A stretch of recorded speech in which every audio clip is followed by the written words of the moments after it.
Le Moyen-Âge est à la mode et j'en suis très heureux parce que je crois que cette époque a été absolument décisive. Je t'ai dit qu'elle soutenait sa thèse le 28 ? Une thèse sur quoi ? Les chevaliers paysans l'ont mis au lac de Paladru. Au lac de Paladru ! Passion médiéviste, l'histoire médiévale vue par ceux qui l'étudient.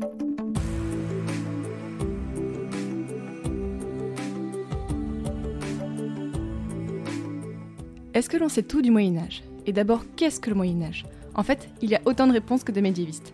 Dans ce podcast, on met de côté les clichés qui décrivent le Moyen-Âge comme une période obscure et de régression pour s'intéresser à comment l'histoire médiévale est étudiée aujourd'hui par de jeunes chercheurs, quels sont les sujets qui les intéressent, pour vous donner envie d'en savoir plus et pourquoi pas donner de l'inspiration aux futurs chercheurs. Épisode 13, Ilan et les réseaux politiques, c'est parti. Excuse-moi, mais il y a des gens que ça intéresse ? Bonjour à toutes et à tous. Aujourd'hui, je reçois Ilan Soulima. Bonjour Ilan. Bonjour Fanny.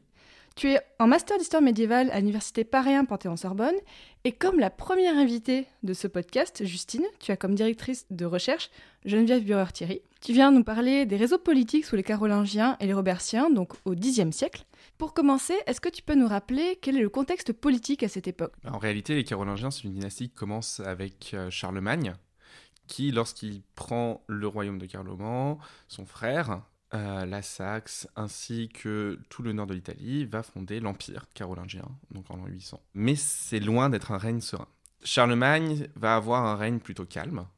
Sa succession va bien se passer avec son fils, mais ensuite l'Empire va être partagé en 3 parties. La Lotharingie d'une part, où va régner Lothaire, qui va recevoir en plus la couronne d'empereur. Et de chaque côté, respectivement, la Francie occidentale, qui va finir par s'appeler la Francie, et la Francie orientale, qui va finir par s'appeler la Germanie. Et à partir de cette succession, il va y avoir tout un tas de luttes internes, de problèmes au sein des royaumes qui vont commencer soit à se déchirer en intérieur, soit depuis l'extérieur. Et on va finir par arriver à une situation où l'Empire est complètement morcelé, et notamment en Francie occidentale, où on va même arriver à une situation où il va y avoir 2 rois en même temps, parce que le royaume n'est même pas gérable, les rois sont complètement incapables de le gérer. Dans ton mémoire, donc là tu as fait ton mémoire de M1 et tu es en train de faire ton mémoire de M2, tu étudies les réseaux politiques à cette époque. Comment tu définis un réseau politique ? Un réseau politique, c'est toutes les interactions entre 2 ou plus d'individus. Donc en fait, un réseau politique, c'est un réseau social qui est axé sur En fait, il s'interroge sur le royaume et la gestion du royaume. Donc ça va être toutes les relations de conflit, mais aussi d'amitié, les relations de sujétion, etc. Tu étudies les réseaux politiques entre les Carolingiens et le reste de la noblesse ? Entre les Carolingiens et en fait toute la Francie et même au-delà. En étudiant les réseaux politiques, les réseaux en règle générale, on se rend compte que le réseau ne peut pas se bloquer à des frontières. Les Carolingiens étant une dynastie bien implantée qui a permis de grandes avancées à peu près partout en Europe, tant sur le plan culturel que politique, ont des liens qui vont jusqu'en Germanie, en Italie et en Angleterre. Comment se formaient ces réseaux politiques ? Par des jeux, en réalité, qui sont assez proches de ce qu'on fait aujourd'hui, déjà des liens de proximité, qui sont beaucoup des liens hiérarchiques, en réalité. Le seigneur a des réseaux avec les personnes à qui il donne des terres, avec qui il va se battre, etc. Ensuite, c'est aussi par des jeux de mariage.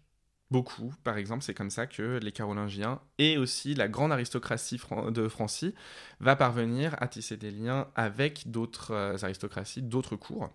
Et il y a aussi les liens culturels, où par exemple deux abbayes vont entrer en contact pour un échange de reliques ou tout simplement pour un échange de lettres. Pour les Carolingiens, à quoi servaient ces réseaux ? Donc le réseau, ça peut être un réseau d'amitié, de protection du roi, de légitimation et une façon pour lui d'asseoir son pouvoir en entrant en contact avec un maximum de personnes, ou en tout cas avec les bonnes personnes. C'est un réseau de conflits, qui va être en réalité le réseau de ses adversaires, mais avec qui il va rentrer en contact, parce que les réseaux, ce n'est pas uniquement positif, ça peut être quelque chose aussi contre lui. Et tous ces réseaux vont permettre aux Carolingiens d'asseoir leur importance culturelle et politique sur à peu près l'ensemble de l'Europe occidentale. Ce que tu me racontes, en fait, ça me fait penser, pour ceux qui l'ont entendu, et je suis sûre que tu l'as écouté aussi, à l'épisode avec Justine, en fait, où justement, elle nous racontait sur la reine Gerberge et ses réseaux politiques. Donc c'est à peu près la même période, donc il y a vraiment une continuité entre les deux époques. Il y a une continuité, et d'ailleurs, Gerberge, c'est l'exemple typique de l'utilité du réseau. Gerberge, elle a une position centrale. Elle est à la fois la sœur d'Othon et la femme de Louis IV. Louis IV qui doit faire avec une guerre interne qui est extrêmement importante, avec Hugues le Grand, qui est en fait le descendant des Robertiens, donc il est de la même famille qu'Eudes. Et Hugues le Grand, c'est l'homme le plus puissant du royaume, en réalité. Même plus puissant que le roi. Il a plus de territoire et il a un meilleur réseau. Mais Louis IV profite de Gerberge pour faire appel régulièrement à Othon, et c'est comme ça qu'on active un réseau, en fait, par appel. Parmi toutes les personnes dont tu vas nous parler, quels sont les personnages que tu étudies en particulier, dont tu te rends compte vraiment qu'ils ont une importance au sein de leur réseau ? Tout d'abord, évidemment, il y a les rois, donc Charles le Simple et Louis IV d'Outre-mer pour ce qui est des rois carolingiens en Francie, ainsi que Robert Ier, même si en réalité il devient roi en 922 et meurt en 923. Son successeur, Raoul de Bourgogne, qui n'est pas de la même famille, mais qui en réalité va être choisi pour lui succéder. Et en plus, ça permet de rappeler qu'il y a un roi qui s'appelait Raoul. Donc ça, c'est pour les rois du côté robertien en Francie. Et ensuite, du côté germanique, on a Henri Ier dit l'Oiseleur et son descendant, Othon Ier, qui va être en réalité celui qui va créer le Saint-Empire romain germanique. Est-ce qu'ils ont des techniques particulières pour créer des réseaux, ces personnes-là ? C'est très régulièrement des réseaux de mariage, en réalité, et aussi des réseaux de suggestion. Mais des réseaux de suggestion vont parfois se créer d'eux-mêmes. En réalité, créer un réseau et appartenir à un réseau, c'est quelque chose qui peut protéger ou jouer politiquement. Un bon exemple, c'est Gilbert de Lotharingie. C'est un duc qui va jouer énormément avec sa suggestion soit à la Germanie, soit à la Francie, de façon à appuyer pour avoir les bonnes grâces d'un roi ou pour se protéger face à un autre. C'est comme ça qu'il se retrouve à faire face à Charles le Simple ou à s'allier avec lui. La Lotharingie va vraiment avoir une place un peu de balle qui se dirige toute seule d'un côté ou d'un autre du cours en fonction de ses besoins. Alliance immédiatement dénoncée, trahison multiple, corruption, querelle de succession, l'on garde fréquemment de cette période l'idée d'un grand trouble politique, voire même, après l'apogée de Charlemagne, d'un triomphe de la barbarie lié, c'est vrai, au déferlement des hordes normandes. Heureusement, actuellement, les recherches montrent que ça a été, au contraire, une grande période. Alors, je pense que les conflits politiques, les conflits dynastiques qui ont troublé ce Xe siècle en particulier, sont à l'origine de cette légende. Mais actuellement, on s'aperçoit que notamment du point de vue intellectuel, du point de vue économique, l'époque carolingienne était une époque brillante. Pourquoi tu as choisi de travailler sur le sujet particulier des réseaux ? Est-ce qu'il y avait vraiment des choses encore à découvrir ou à approfondir ? Alors en réalité, je suis venu au réseau un peu par hasard. À l'origine, je voulais étudier les Vikings, et notamment leur installation en Normandie. Sauf que, résultat, je devais attaquer sur le Xe siècle, et que je me suis rendu compte très vite que c'était extrêmement difficile, très compliqué, avec énormément de rebondissements. J'ai fini par prendre beaucoup de notes, à me rendre compte que, de toute façon, le sujet de la Normandie avait déjà été énormément vu, et n'était pas faisable dans un master. Je suis allé voir ma directrice de recherche. Je lui ai présenté le travail que j'avais commencé, et elle m'a proposé d'étudier les réseaux. J'avais eu une première approche des réseaux en séminaire, et j'avais déjà posé la question, est-ce que, pour essayer de démêler le Xe siècle, on peut utiliser les réseaux ? Et en réalité, il y a quasiment tout à faire sur le Xe siècle. C'est un siècle qui est à peine étudié depuis les années 1980, réellement étudié, avec Pierre Richer. Et aujourd'hui, on se rend compte de la complexité de ce siècle et de tout ce qu'il a apporté comme transition. Comment tu étudies ces réseaux ? Avec quelle technique d'analyse ? Alors, d'après ce que j'ai pu voir, tu fais beaucoup de bases de données. Ça a l'air très compliqué. Est-ce que tu peux nous en parler ? Techniquement, le réseau, c'est pas très difficile à tisser. Je m'appuie principalement sur Flodoard de Reims, qui est un chanoine qui écrit des annales, donc un conte par année de ce qui s'est passé au cours de l'année. Il est de quelle époque ? Lui, il est du Xe siècle. En fait, c'est un témoin direct d'énormément d'événements qu'il va raconter. C'est précieux comme genre de témoignage. C'est très précieux, d'autant plus qu'on manque cruellement de documentation sur le Xe siècle. Et en réalité, ce que je fais avec Flodoard, c'est je prends toutes les relations tissées entre deux ou plusieurs personnages. Donc, prenons une rencontre entre Hugues le Grand et Charles le Simple. Et là, je le rentre dans mes bases de données. Tous mes personnages ont des identifiants numériques. Donc, je rentre l'identifiant, le nom, la nature de la relation, avec une classification de plusieurs types de liens. Donc, pour savoir si c'est des amitiés, des suggestions, des conflits. Un petit détail. Et comme j'ai des réseaux qu'on appelle vectoriels, ça veut dire que ce sont des réseaux qui sont dirigés de vers, ce qui n'est pas un automatisme. On peut très bien faire des réseaux non vectoriels si l'important c'est de savoir avec qui ils parlent. Là, l'intérêt du réseau vectoriel, c'est vraiment qu'on peut savoir s'il y a un renversement de la communication entre deux personnages. Et à partir de ça, donc je rentre aussi l'endroit où s'est fait la relation, donc royaume, région, ville si possible, la date et la page de l'édition des Annales de Flodoard que j'utilise.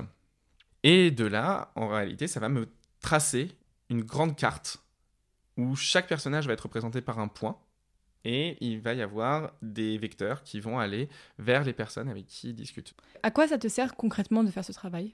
Ça sert à voir déjà qui communique avec qui et aussi à ne pas minimiser ou survaloriser un personnage.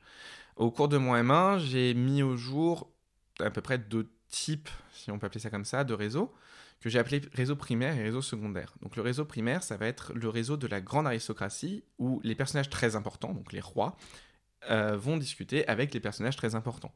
Donc les rois, la grande aristocratie, la grande seigneurie. Et le réseau secondaire, ça va être en réalité des personnages centraux, qui vont parler avec des personnages de moins grande importance. C'est typiquement le cas des relations entre Charles le Simple, ou Raoul de Bourgogne même, pour être plus précis, entre Raoul de Bourgogne et Hugues le Grand. Hugues le Grand, c'est un seigneur, Raoul de Bourgogne, c'est le roi. Résultat, Raoul de Bourgogne communique beaucoup avec les rois et la grande seigneurie. Et il se sert du réseau de Hugues le Grand pour parvenir à communiquer avec la petite aristocratie. Ce qui fait qu'on a une polarisation des réseaux, une individualisation des réseaux, et l'individu au sein du réseau va devenir vraiment un pivot pour communiquer plus bas. L'autre intérêt, c'est de sortir d'une vision à la fois trop individualiste, où le poids d'un seul personnage aurait fait changer l'intégralité de la guerre. Typiquement, c'est tout ce qu'on retrouve jusque dans les années 80, où Charles le Simple, il n'a pas gagné ce nom pour rien. On considère que tout est de sa faute si le royaume chute. Et en réalité, on pensait pendant longtemps que Charles le Simple, Robert Ier, Raoul de Bourgogne, Hugues le Grand et l'antagoniste principal d'Hugues le Grand, Herbert de Vermandois, étaient les personnages qui avaient un peu façonné la première moitié du Xe siècle. On se rend compte grâce au réseau qu'on a une approche beaucoup plus structurelle. Le réseau va réellement peser. Lorsque le réseau germanique des rois de Francie s'active, ça permet de les défendre, même d'éviter des guerres parfois, parce que le roi de Germanie est dans un pays qui est stable, malgré plusieurs problèmes avec notamment les Magyars hongrois. Il est quand même dans un royaume qui est stable, qui est puissant, et simplement savoir qu'il y a cet allié à côté permet de renforcer des relations de réunion et d'éviter des guerres grâce à des entrevues.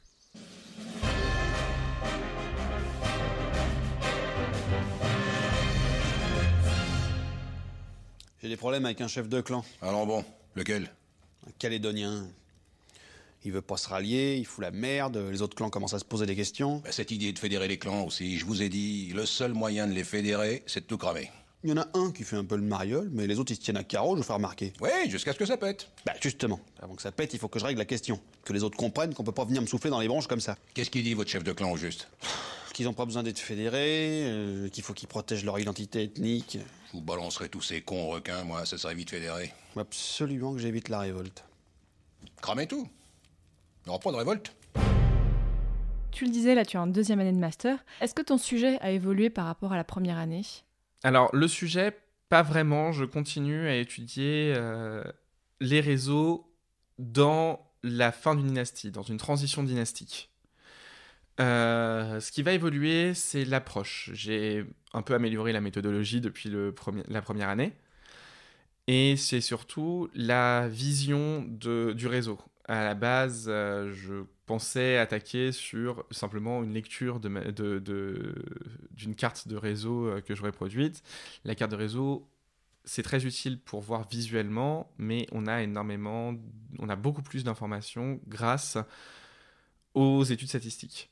Et en réalité, la carte réseau, même si c'est très joli et ça rend très bien, l'étude statistique est complètement indispensable. Attends, tu veux dire qu'il y a des maths dans l'histoire médiévale ? Il y a énormément de mathématiques dans ce que je fais. C'est pas commun à toutes les disciplines, mais l'histoire statistique, c'est vraiment une discipline à part entière, et l'histoire réseau nécessite des statistiques, et ça va être des statistiques très basiques, hein. C'est du comptage, de la comparaison, beaucoup, mais c'est aussi beaucoup d'utilisation d'informatique. Et c'est là où les bases de données vont être très importantes, parce que les bases de données permettent tout simplement d'automatiser tous ces comptages et toutes ces comparaisons. Très concrètement, à quoi te servent les statistiques ? Qu'est-ce que tu compares ? Eh bien, justement, l'avantage de faire de l'étude réseau montre la place des femmes. 2 femmes, notamment, vont avoir une grande importance. Tout d'abord, Gerberge, bien évidemment, parce que c'est une reine centrale qui va régner énormément aux côtés de son mari. Mais aussi Emma de Bourgogne, la femme de Raoul, qui va prendre une part très importante dans la guerre, notamment en tenant la ville de Laon pour son mari, contre son adversaire, et ce jusqu'à ce que son adversaire se rende. Elle était une sorte de chef des armées ? Moins chef des armées. En réalité, la vision un peu misogyne d'une aristocratie qui mettrait les femmes de côté s'applique peu à cette époque-là, à cette période. La période est beaucoup trop difficile pour que ça puisse fonctionner. Elle va être une chef de siège, et surtout, elle va servir un peu de lieutenant du roi sur un territoire. Et dans un texte produit par un ecclésiastique, donc Flodoard, il n'y a pas vraiment de terme péjoratif qui qualifie ça, ce qui semble montrer que c'est plutôt positif. L'autre rôle des femmes, c'est, et ça va se retrouver tout au long du Moyen-Âge et même après, le rôle matrimonial. Les femmes vont vraiment servir de liaison, de pont entre 2 dynasties, et notamment avec les dynasties étrangères. C'est comme ça que, par exemple, le roi d'Angleterre évite d'entrer en guerre aux côtés de Charles le Simple, avec qui pourtant il a une liaison dynastique, en mariant une de ses filles à Hugues le Grand, ce qui permet en réalité de dire qu'il est en relation d'amitié avec les 2 parties et ne peut pas prendre parti, justement parce que ce serait prendre parti contre une de ses filles. Dans quelques mois, tu vas finir ton master. Qu'est-ce que tu as prévu de faire après ton mémoire ? Est-ce que tu as prévu de faire une thèse ? Alors, tout d'abord, l'agrégation, qui est une condition aujourd'hui très importante pour passer en thèse. Et après, je voudrais effectivement continuer en thèse. Qu'il faut l'agrégation ensuite pour continuer une thèse ? C'est pas obligatoire, c'est de plus en plus demandé. En réalité, ça permet de s'émanciper des problèmes d'argent, tout simplement, qui sont c'est vraiment le problème qui est une des principales raisons d'abandon en thèse. Parce qu'il faut pouvoir financer pendant 3, 5, voire 8 ans parfois une thèse. Ça permet aussi, en cas d'abandon, de pouvoir tout simplement se rebondir sur quelque chose. Avoir l'agrégation permet de retourner dans l'éducation nationale, et ça permet de pouvoir donner des cours à l'université, et que l'université dise que ses professeurs sont agrégés. Est-ce que tu as déjà une idée de ton sujet de thèse ? Je voudrais continuer sur le Xe siècle. Faire uniquement du réseau en thèse, ce ne sera sûrement pas possible. Il n'y a pas assez de matière, et surtout au Xe siècle, par le fait qu'on a très peu de de documentation. En revanche, continuer sur le Xe siècle, essayer de débroussailler toute la suite, toute la deuxième moitié du Xe siècle, et essayer de mieux comprendre quelles sont les structures à l'origine de tous ces changements d'idéologie, tous ces changements politiques, toutes ces successions. Ça pourrait être très intéressant en thèse. Et donc tu laisses totalement les Vikings de côté ? Je laisse pas les Vikings de côté, notamment dans mon mémoire de Master 2, j'essaye difficilement, mais j'essaye de déterminer quelles sont les relations entre les Vikings qui sont installés en 911 seulement en Francie occidentale et ce qui reste de Vikings en Scandinavie. Néanmoins, le Xe siècle, c'est aussi la période de fin pour les Vikings. C'est la fin de la grande ère viking. Les Vikings vont commencer soit à se positionner sur des territoires pérennes, donc comme en Normandie, soit vraiment à constituer des royaumes en Scandinavie, ce qui fait qu'on a de moins en moins de pillages, la christianisation aidant, parce qu'on ne pille plus les monastères. Pour finir cette émission et cet épisode, qu'est-ce que tu dirais à un jeune historien qui est encore en licence et qui hésiterait entre plusieurs périodes pour son master, donc l'histoire contemporaine, l'histoire moderne, l'histoire antique, et qu'est-ce que tu lui dirais pour le convaincre d'étudier le Moyen-Âge ? Le Moyen-Âge, c'est une période qui est centrale. C'est là où tout se fait, en réalité. On change de modèle face à l'Antiquité et on prépare le modèle de l'époque moderne. C'est aussi une période qui est très méconnue. Pour paraphraser ce que disait Joseph Morcel en cours, qui est un grand historien, 95% de ce qui a été fait en histoire médiévale jusqu'à aujourd'hui est à refaire. Parce qu'on a manqué des choses, parce que la recherche a énormément avancé depuis les années 80. Si on a intégré l'analyse réseau dans les années 80, on n'a pas intégré que ça. Il y a énormément de méthodes de recherche qui ont été intégrées à l'histoire. Aujourd'hui, on fait énormément d'anthropologie en histoire médiévale. Et c'est pas pour rien. On a vraiment l'impression, en étudiant le Moyen-Âge, d'étudier quelque chose qui n'est pas nous, qui est vraiment très étranger. On est dans une vision, dans une mentalité tellement différente que le Moyen-Âge est absolument passionnant pour ça.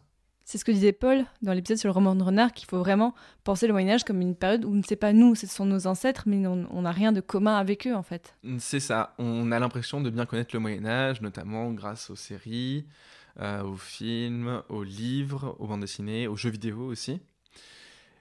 Mais c'est en réalité une période qu'on connaît très mal. Même chez les chercheurs, on a énormément de difficultés, notamment au Moyen-Âge, à déterminer comment est-ce que les gens voyaient leur monde à cette époque-là.